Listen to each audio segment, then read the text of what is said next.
नमस्कार, बहुत बहुत स्वागत है आपका हमारे इस खास कार्यक्रम आज का एजेंडा में। मैं हूं निखिल सिंह और आज के दिन की कौन सी हैं बड़ी खबरें जिन पर दिन भर रहेगी सबकी नजरें, वो खबरें जो आज की सुर्खियां करेंगी तय, वो खबरें जो तय करेंगी खबरों का एजेंडा। और ऐसे ही तमाम खबरों को समेटकर हम आए हैं आज का एजेंडा में आपके सामने। सबसे पहले देखते हैं क्या है आज का एजेंडा। जम्मू कश्मीर में जिला विकास परिषद चुनाव के लिए तीसरे चरण का मतदान जारी। कुल 8 चरणों में डाले जाएंगे वोट। 22 दिसंबर को होगी मतों की गिनती।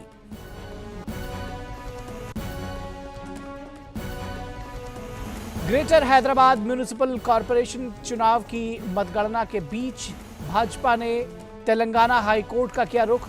आखिरी घंटे में मत प्रतिशत का बढ़ना संदिग्ध बताते हुए मतगणना प्रक्रिया रोकने की मांग की। और रिजर्व बैंक आज करेगा मौद्रिक नीति समीक्षा की बैठक में हुए फैसलों की घोषणा। नीतिगत दरों में बदलाव पर रहेगी नजर। 2 दिसंबर को शुरू हुई थी मौद्रिक नीति समिति की बैठक।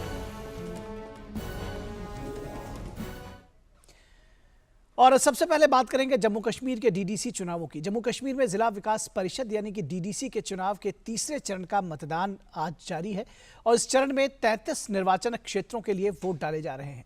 इनमें से 16 कश्मीर घाटी में और 17 जम्मू क्षेत्र में हैं। कुल 305 उम्मीदवार चुनाव मैदान में हैं। आज सुबह 7 बजे से शुरू हुआ मतदान दोपहर 2 बजे तक जारी रहेगा। इससे संबंधित मतदान केंद्रों पर डीडीसी के साथ पंचायत उपचुनाव के लिए भी वोट डाले जा रहे हैं। और जम्मू कश्मीर के कुपवाड़ा जिले में पहली बार पीओके से आई एक महिला डीडीसी चुनाव में भाग ले रही है। जिला विकास परिषद चुनाव में भाग लेने वाली पाकिस्तान के मुजफ्फराबाद की सुमैया सदफ पुनर्वास नीति के तहत अपने पति के साथ कश्मीर आई थी। अब सुमैया ने जमहूरियत का चुनाव कर डीडीसी चुनाव में भाग लेने की ठानी है। वो अपने क्षेत्र के विकास के लिए चुनाव लड़ रही हैं। वो एक स्वतंत्र उम्मीदवार के तौर पर यानी निर्दलीय के तौर पर अपनी किस्मत आजमा रही हैं। मेरा नाम सोमिया सदफ है और मैं मुजफ्फराबाद की रहने वाली हूँ। अब मेरी शादी होके मैं इधर कश्मीर में आ गई हूँ, डिस्ट्रिक्ट कपवारा में बातरगाम में। तो क्या सोच के आप इलेक्शन लड़ रही हैं आज? मुझे ये इतना यहाँ तक पहुँचने के लिए एक मंच मिला तो उसके ज़रिए मैं यहाँ तक पहुँची। उन्हीं लोगों ने मुझे फोर्स किया कि आप करो, हम आपको सपोर्ट करेंगे तो आप इलेक्शन लड़ो। तो किस पार्टी की टिकट पे आप लड़ रहे हैं? नहीं, पार्टी किसी की भी नहीं। ये हमारी एक स्कीम है कि गवर्नमेंट की तरफ से बेरोज़गारी ख़त्म करने की, तो उससे मैंने अपना आप स्टैंड किया। मैंने अपने साथ और बहुत सारे लोगों को इंस्पायर किया। अक्सर देखा गया है कि बाइकआउट कॉल्स होती हैं, तो क्या कहना चाहेंगे इस बारे में आप? बाइकआउट तो वो देखते हैं, वक्त फैसला करेगा कितना बाइकआउट हुआ, कितने वोट पोल हुए, तो वो आने वाला कल बताएगा। उसके बारे में अभी कुछ नहीं कह सकते हैं। वोटर्स के लिए क्या कहना चाहिए? वोटर्स के लिए मैं यही कहना चाहूँगी कि सब लोग अपने घरों से बाहर निकलो। ये कौम की अमानत होती है, इसे ज़ाया नहीं करो। आप सपोर्ट करो, देख के अपना कैंडिडेट चुनो। ऐसे लीडर को चुनाव करो जो आप कल आपके मसाइल हल कर सके, आवाम तक आपकी आवाज़ आगे पहुँचा सके। जितना हो सके तो ईमानदारी से जो है तो अपने लीडर का इंतखाब किया करें। और डीडीसी चुनावों पर और ज़्यादा जानकारी के लिए बातचीत करते हैं अपनी संवाददाता रमा त्यागी से जो श्रीनगर में मौजूद है। रमा, किस तरह से सियासी रंग आप दिखाएंगी, किस तरह से चुनावों के रंग दिखाएंगी? पिछले 2 चरणों में जो लोगों का उत्साह था वो सिर चढ़कर बोला, अच्छी वोटिंग हुई। आज क्या किस तरह से पड़ रहे हैं वोट, क्या बताएंगे आप? बिल्कुल निखिल, मैं आपको बताना चाहूँगी कि मैं गांदरबल में मौजूद हूँ इस वक्त। और गांदरबल का ये पहाड़ी इलाका है एक, और इस समय यहाँ पर -डिग्री टेम्परेचर है। लेकिन उसके बावजूद जो उत्साह की बात आपने कही है, वो जो माइनस में टेम्परेचर है वो भी लोगों का उत्साह नहीं गिरा पाया है। 7 बजे से ही लोग यहाँ पर आ रहे हैं और आप देख सकते हैं, अगर मैं अपने कैमरा पर्सन सुनील कुमार को कहूँ कि महिलाएं देखिए कितनी बड़ी संख्या में यहाँ पर आई हैं और महिलाएं लगातार यहाँ पर आ रही हैं, युवा यहाँ पर लगातार आ रहे हैं और जो सीनियर सिटीजन है वो भी सुबह से यहाँ पर दिखाई दे रहे हैं। जो पहला वोट था यहाँ पर 95 साल के एक बुजुर्ग ने डाला था। तो उत्साह आप ये देख सकते हैं कि तमाम यहाँ पर इस वक्त अभी हल्की हल्की स्नोफॉल भी निखिल मैं बताऊंगी यहाँ पर होनी इस एरिया में शुरू हो गई है। लेकिन लोग जो है बदस्तूर यहाँ पर आ रहे हैं। और अगर मैं कहूँ अपने कैमरा पर्सन सुनील कुमार को वो दिखाएं कि किस तरह से यहाँ पर जो चुनाव कर्मी है वो कोविड प्रोटोकॉल का भी पालन कर रहे हैं। थर्मल स्कैनिंग यहाँ पर की जा रही है। इसके अलावा आप देख सकते हैं इनकी डेस्क पर सैनिटाइजर मौजूद है, मास्क मौजूद है। जितने भी मतदाता आ रहे हैं उनको ये मास्क प्रोवाइड कर रहे हैं। स्वयं भी इन्होंने पीपीई किट पहनी हुई है। तो आप देख सकते हैं कि प्रशासन ने पूरी यहाँ पर तैयारियां की हैं जिससे कि किसी भी तरह की चिंता से मुक्त होकर मतदाता यहाँ पर आए और मतदाता भी जो ऐतिहासिक चुनाव का उन्हें मौका मिला है इस बार उसका पूरा फायदा उठा रहे हैं और किसी भी चीज़ की परवाह ना करते हुए वो यहाँ पर लगातार आ रहे हैं। सिक्योरिटी की बात करें तो मल्टी लेयर सिक्योरिटी यहाँ पर है, ड्रोन्स का इस्तेमाल भी किया जा रहा है। तो तमाम प्रबंध किए गए हैं, चाहे प्रशासन हो चाहे सुरक्षा कर्मी हो, पूरी तरह से यहाँ पर लगे हुए हैं और मतदाता भी पूरी तरह से ये जो मौका उन्हें इतिहास में पहली बार मिला है उसका फायदा उठा रहे हैं। निखिल जी बिल्कुल, अब जिस तरह से देखा हमने, आप दिखा रही हैं ये तस्वीरें एक सर्द और कड़कड़ाती हुई सुबह में लोग कतारों में लगकर वोट डालने के लिए आए हैं। क्या मायने हैं आम लोगों के लिए इन चुनावों का? और एक और सवाल इसी से जुड़ा हुआ कि महिलाओं की कितनी भागीदारी दिख रही है इन चुनावों में? हमने अभी देखी एक खबर आपकी कि एक महिला उम्मीदवार जो मुजफ्फराबाद से आई है वो भी यहाँ पर चुनावों में शिरकत कर रही हैं, पुनर्वास योजना के तहत आई थी वो। बिल्कुल, महिलाओं की जो भागीदारी है वो काफ़ी उत्साहजनक है। महिलाएं बेहद उत्साह से यहाँ पर भाग ले रही हैं। केवल वही नहीं, इस चुनाव में जो है काफ़ी संख्या में, अगर इसी चरण की बात करें तो 50 से ज़्यादा महिलाएं जो हैं वो इस चुनाव में उम्मीदवार हैं और जो महिला मतदाता हैं वो भी काफ़ी संख्या में घरों से बाहर निकल कर आ रहे हैं। जिस तरह से अभी हमने आपको दिखाया कि लंबी लाइन महिलाओं की यहाँ पर लगी हुई है, काफ़ी संख्या में महिलाएं मौजूद हैं। अगर इस चुनाव के मायने उनके लिए कहे जाएं तो पहली बार महिलाएं अपने आप को इतना सशक्त महसूस कर रही हैं, पहली बार अपने आप को इतना अधिकार संपन्न महसूस कर रही हैं। 370 के बाद जिस तरह से महिलाओं को यहाँ पर ज़्यादा अधिकार मिले हैं, जिस तरह से एक समानता की भावना उनके मन में आई है, जिस तरह से उन्हें एक जिसे हम कह सकते हैं कि एक समान मंच मिला है परफॉर्म करने के लिए, अपनी क्षमताएं दिखाने के लिए। महिलाओं में जो क्षमता है वो बताने की ज़रूरत नहीं है, लेकिन हाँ, उसे मौका दिए जाने की बहुत ज़रूरत होती है। तो वो मौका उन्हें अब दिखाई दे रहा है। विकास की संभावनाएं उन्हें दिखाई दे रही हैं। किस तरह से जो अभी तक उनके सपनों में जो चीज़ें रहती थी, जो कल्पनाएं रहती थी, उन्हें वो पूरा कर सकती हैं और उसी को देखते हुए महिलाएं बड़ी संख्या में इस चुनाव में भाग भी ले रही हैं और पार्टिसिपेट भी कर रही हैं। और महिलाओं की ही बात ना करें, तमाम लोग यहाँ पर, युवा, आपने देखा होगा निखिल की पहली बार जो है किसी बड़े चुनाव में इतना बड़ा परसेंटेज यहाँ पर निकल कर आया है। पार्लियामेंट्री इलेक्शन में भी इतना बड़ा परसेंटेज नहीं था। विशेषकर मैं कश्मीर की बात कर रही हूँ।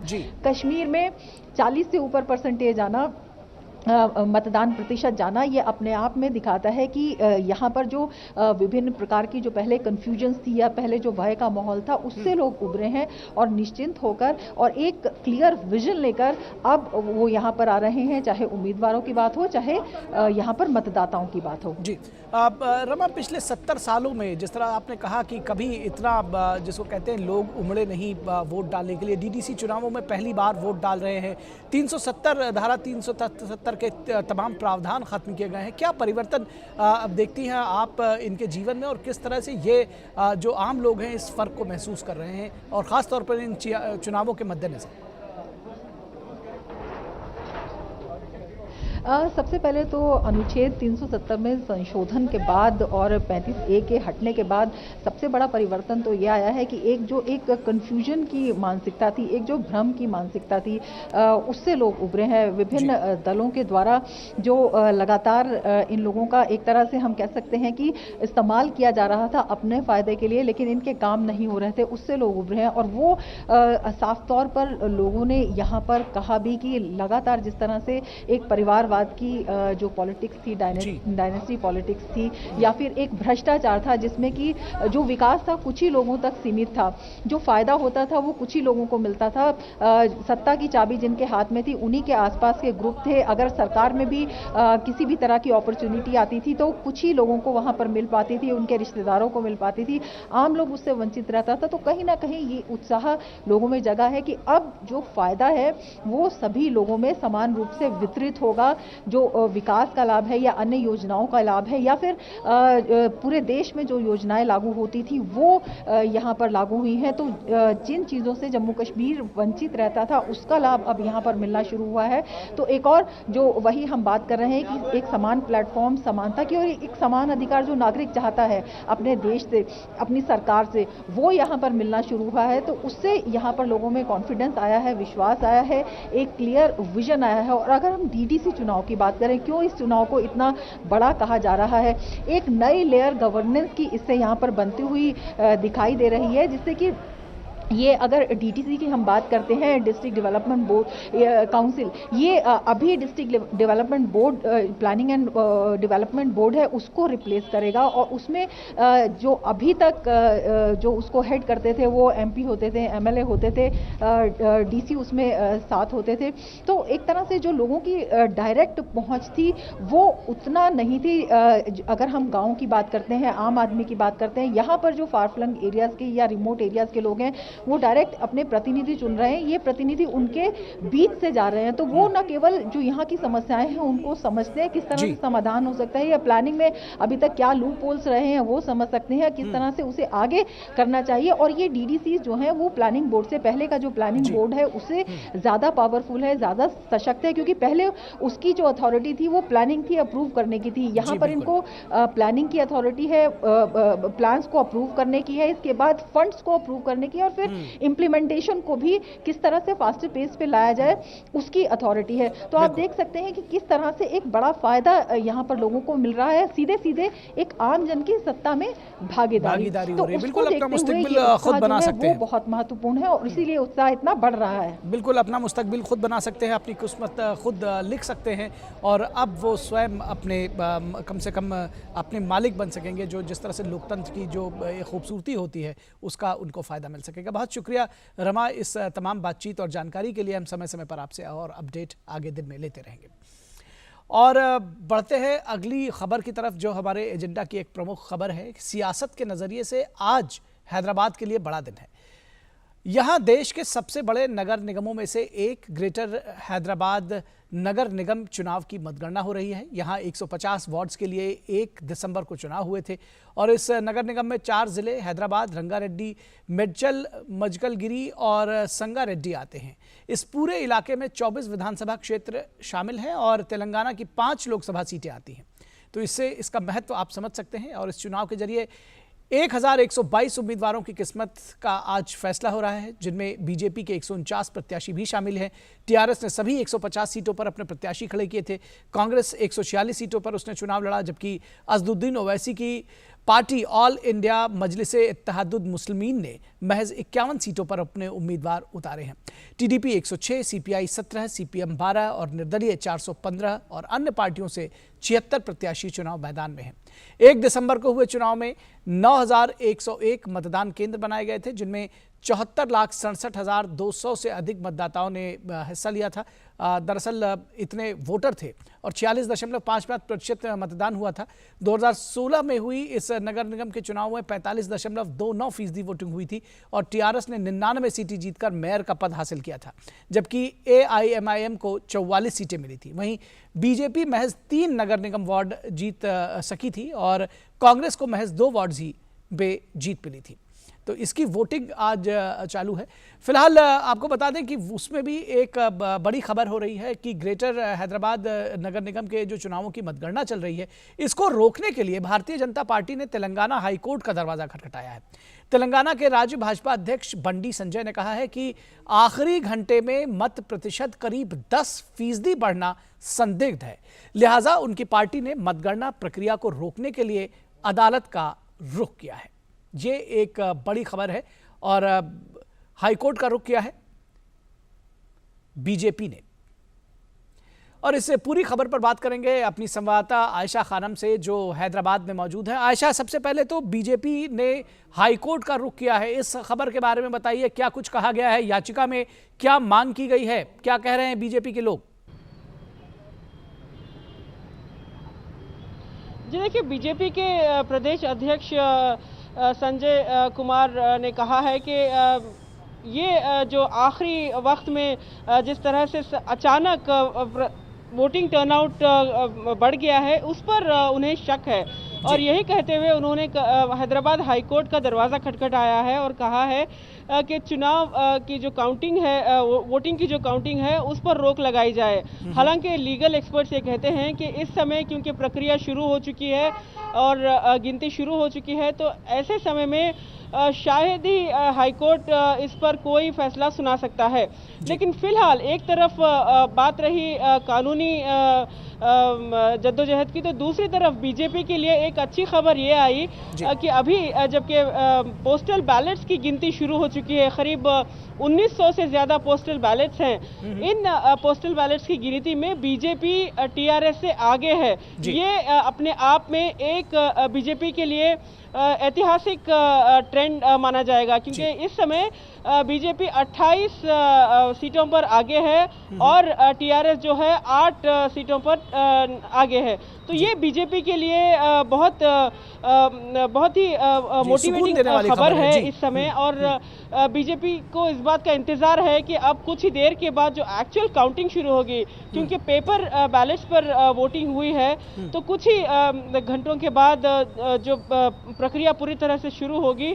बीजेपी यही उम्मीद लगाए बैठी है कि हो सकता है जो ट्रेंड अभी बने हैं पोस्टल बैलेट्स में, ये ट्रेंड जो है आगे बढ़ते बढ़ते बीजेपी को जीत के करीब लाए। तो क्योंकि बीजेपी ने जिस तरह से जमकर इस चुनाव में अपनी मौजूदगी दर्ज की है, ये चुनाव जो है महज एक काउंसिल इलेक्शन नहीं रहा, इसे पूरा एक राष्ट्रीय चुनाव का दर्जा मिल गया। जबकि बीजेपी के तमाम बड़े नेता हैदराबाद में पहुंचे, क्योंकि बीजेपी इस चुनाव को बेहद गंभीर रूप से लड़ रही है, क्योंकि इस समय बीजेपी की सीधी टक्कर है टीआरएस से। और दूसरी तरफ बीजेपी पुराने शहर ओल्ड सिटी हैदराबाद चारमीनार इलाके में एआईएमआईएम को अपने ही गढ़ में बीजेपी उसकी ताकत को रोकना चाहती है। तो ये बहुत ही दिलचस्प लड़ाई है। और बीजेपी ने जिस तरह की चुनौती दी, ये इस चुनौती के चलते टीआरएस कहीं ना कहीं दबाव में आ गया है। तो ये देखना दिलचस्प होगा कि अगले कुछ घंटों के बाद, लगभग 10 साढ़े 10 के बाद, जब पूरी तरह से गिनती शुरू होगी, देखना दिलचस्प होगा कि बीजेपी क्या हैदराबाद का भाग्य बदलने में कामयाब रही। क्या बीजेपी ने जो वादा किया कि हैदराबाद का नाम बदलकर भाग्यनगर रखेगी, ये क्या बीजेपी अपना वादा पूरा करती है, या फिर टीआरएस एक बार फिर अपना जो दबदबा है उसे बनाए रखता है। जी बिल्कुल, देखना महत्वपूर्ण होगा। महत्वपूर्ण ये भी है, जिस याचिका की बात की आपने, क्या आधार बनाया है बीजेपी ने अपनी याचिका में? जिस तरह से ये साफ संकेत है कि उसको इस बात की उम्मीद है कि शायद आशंका है बल्कि कि इन चुनावों को रिग किया गया है आखिरी घंटे में। क्या आधार बनाया है अपनी याचिका में? और साथ ही साथ ये भी बताएं कि मतगणना की जो तैयारियों के विषय में कब तक रिजल्ट्स हम उम्मीद करें? क्या दोपहर तक फाइनल रिजल्ट्स कब तक आ पाएंगे?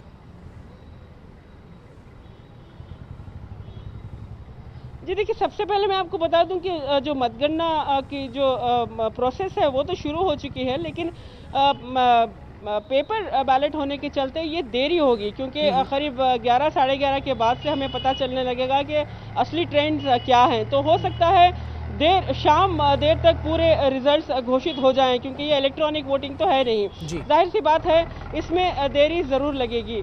रही बात बीजेपी की याचिका की, क्योंकि बीजेपी को इस बात का शक है कि बीजेपी ये कह रही है कि आखिरी 1 घंटे में अचानक जो वोटिंग का टर्नआउट है वो 46% बताया गया है, जबकि 35% पर वोटिंग रुक गई थी। बहुत ही लो टर्नआउट हुआ था शाम 5 बजे तक, दिसंबर 1 तारीख को जब यहाँ पर वोटिंग हुई। तो बीजेपी का यही कहना है कि कहीं ना कहीं इसमें कुछ गड़बड़ी नजर आ रही है। हालांकि टीआरएस ये कह रहा है कि ये क्योंकि पेपर बैलेट्स की वजह से चुनाव हुआ है, इसके चलते जो फाइनल टैली बन रही थी वोटर टर्नआउट की, उसमें देरी हुई। यही वजह है कि देर रात तक 46% टर्नआउट बताया गया। लेकिन बीजेपी इस बात को मानने के लिए तैयार नहीं है। बीजेपी को इस बात में कहीं ना कहीं संदेह लगता है कि आखिरी वक्त में ये वोटिंग परसेंटेज कैसे बढ़ा। कई इलाकों में वोटिंग परसेंटेज बेहद कम था, लेकिन आखिरी 1 घंटे में अचानक ये कैसे शूट अप हो गया, ये बीजेपी सवाल कर रही है और इसी आधार पर बीजेपी हाईकोर्ट का दरवाजा खटखटाया है। चलिए, ये देखना महत्वपूर्ण होगा कि हाईकोर्ट का क्या कुछ रुख रहता है। बहुत शुक्रिया आयशा इस तमाम बातचीत और जानकारी के लिए। और अगली खबर हमारी आरबीआई मॉनेटरी पॉलिसी से जुड़ी हुई। भारतीय रिजर्व बैंक आज अपनी मौद्रिक नीति समीक्षा की बैठक में हुए फैसलों की घोषणा करेगा। प्रमुख बैंकों की नीतिगत दरें तय करने वाली बैंक की मौद्रिक नीति समिति ने बुधवार को 3 दिन की बैठक शुरू की। माना जा रहा है कि इस बार केंद्रीय बैंक नीतिगत दरों में किसी तरह का बदलाव नहीं करेगा। इसका मतलब है कि रिजर्व बैंक लगातार तीसरी बार नीतिगत दरों को जस का तस रखने का फैसला ले सकता है। मुद्रास्फीति और विकास दर 2 ऐसे घटक हैं जिनके आधार पर मौद्रिक नीति का निर्धारण किया जाता है। अनुमानों के आधार पर कोरोना महामारी के असर से अर्थव्यवस्था को उबारने के लिए रिजर्व बैंक ने हाल ही में जो कदम उठाए हैं, उनके परिणाम स्वरूप देश की बैंकिंग प्रणाली में फिलहाल 53 खरब 10 अरब रुपए की अतिरिक्त पूंजी उपलब्ध है। और क्या कुछ घोषणा हो सकती है इस मॉनेटरी पॉलिसी में, हमारे संवाददाता अजय मिश्र हमारे साथ और ज़्यादा जानकारी के साथ जुड़ रहे हैं। अजय, किस तरह की आप पॉलिसी देख रहे हैं? क्या उम्मीद की जाए? क्या नीतिगत दरों में कोई बदलाव हो सकता है? ईएमआई में कुछ छूट मिल सकती है क्या, या अभी ये सोचना जल्दबाजी होगी? देखिए, अगर आरबीआई पॉलिसी की बात करें तो 2-3 मुद्दे हैं जिस पर सभी की निगाहें रहेंगी और पॉलिसी उस डायरेक्शन में क्या कुछ कहता है उस पर सभी लोग सुनना चाहेंगे। पहली बात है कि ब्याज दरों को लेकर के क्या कुछ फैसला होता है। आप जानते हैं कि हिस्टोरिक लो यानी 4% के रेपो रेट पर अभी की ऐतिहासिक स्तर है जिसमें जो ब्याज दरें हैं आरबीआई ने रखी है ग्रोथ को सपोर्ट करने के लिए। तो क्या ये ग्रोथ को सपोर्ट करने का जो फॉर्मूला है आरबीआई का 4% न्यूनतम ब्याज दर रखने का, वो जारी रहता है या नहीं, ये पहली बात होगी। दूसरी बात निखिल, पिछले 7 महीने से जो महंगाई दर है वो आरबीआई के 4 से 6% के जो आरामदायक जोन है उसके ऊपर है। अगर आप लास्ट महंगाई की दर का आंकड़ा देखें तो 7.6 है अक्टूबर का। नवंबर में हो सकता है थोड़ी सी नरमी जरूर आए, लेकिन आरबीआई के लिए चिंता का विषय है क्योंकि आरबीआई का मैंडेट ही है कि आप महंगाई को काबू में रखें। तो महंगाई को काबू में रखने के लिए क्या ब्याज दरों में बढ़ोतरी की जाती है, क्या लिक्विडिटी में कमी की जाती है, ये सब तमाम बातें महंगाई के मोर्चे पर। और तीसरी बात, जीडीपी ग्रोथ रेट का प्रोजेक्शन जो है आरबीआई को देखना होगा कि जो पिछले आंकड़े आए हैं कॉन्ट्रैक्शन जो 7.5% का हुआ है उसके मद्देनजर क्या आरबीआई अपने ग्रोथ प्रोजेक्शन में कोई बदलाव करता है। आरबीआई के मुताबिक शायद 9 से 10% का कॉन्ट्रैक्शन हो सकता है, लेकिन अब जब नए आंकड़े आरबीआई देखेगा तो हो सकता है जो मॉनेटरी पॉलिसी है वो अपने ग्रोथ के जो प्रोजेक्शन है उसमें बदलाव करे। तो ग्रोथ का प्रोजेक्शन, महंगाई दर के आंकड़े और ब्याज दरों की स्थिति, ये 3 मोटे मोटे मुद्दे हैं जिस पर एमपीसी विचार लगातार कर रही है और उसके नतीजे आज 10 बजे हमें मालूम होंगे। जी, बहुत संक्षेप में बताएं कि जैसे कि आपने खुद कहा जीडीपी में भी सुधार हुआ है, विदेशी निवेश बढ़ा है, किस तरह का असर इस पे देखने में मिल सकता है? एक आम आदमी को क्या उम्मीद करनी चाहिए? देखिए, आरबीआई का ये मैंडेट है कि देश में लोगों को जितने पैसे की जरूरत है, जिसे हम लिक्विडिटी कहते हैं अर्थशास्त्र की भाषा में, वो मुहैया हो। लेकिन लिक्विडिटी जब ज्यादा होती है तो महंगाई पर असर पड़ता है और आरबीआई की यही कोशिश होती है कि दोनों में संतुलन बनाए रखा जाए। अर्थव्यवस्था को जितना पैसा चाहिए सिस्टम में उतना पैसा दिया जाए, साथ ही साथ अगर वो इन्फ्लेशनरी है, अगर वो महंगाई दर को बढ़ाने में थोड़ा सा योगदान कर रहा है तो उस पर चेक किया जाए। तो हो सकता है सीआरआर के जरिए जो पैसे रखने की मैंडेटरी होता है आरबीआई के लिए उसमें थोड़ी बहुत बदलाव की जा सकती है। तो अगर सीआरआर में थोड़ा बदलाव होता है तो लिक्विडिटी थोड़ा सा कम होगी और महंगाई पर प्रेशर कम होगा। लेकिन हो सकता है कि आरबीआई ये प्रोजेक्ट करे कि चूंकि महंगाई कम हो रही है सब्जियों की और फल की, आने वाले दिनों में जो पेट्रोल प्राइसेस हैं वो भी कम हुई है, तो उसका असर मान लीजिए आरामदायक स्थिति में, अगर आकलन ये हो पाता है कि जनवरी फरवरी तक आरामदायक स्थिति में महंगाई दर आएगी तो हो सकता है ब्याज दरों को छुआ देना जाए। बहुत सारे लोग यही उम्मीद लगाए बैठे हैं कि शायद ब्याज दरों में कोई खास परिवर्तन नहीं होगा, लेकिन आम आदमी के लिए देखने वाली ये बात होगी कि उनके लिए जो कर्ज है वो वैसे पहले से ही सस्ता बना रहेगा या उसमें कुछ तब्दीली आएगी। जी, चलिए, बहुत शुक्रिया इस तमाम बातचीत और जानकारी के लिए। तो आज का एजेंडा के इस अंक में बस इतना ही। हमारी पूरी टीम को दीजिए इजाजत। नमस्कार।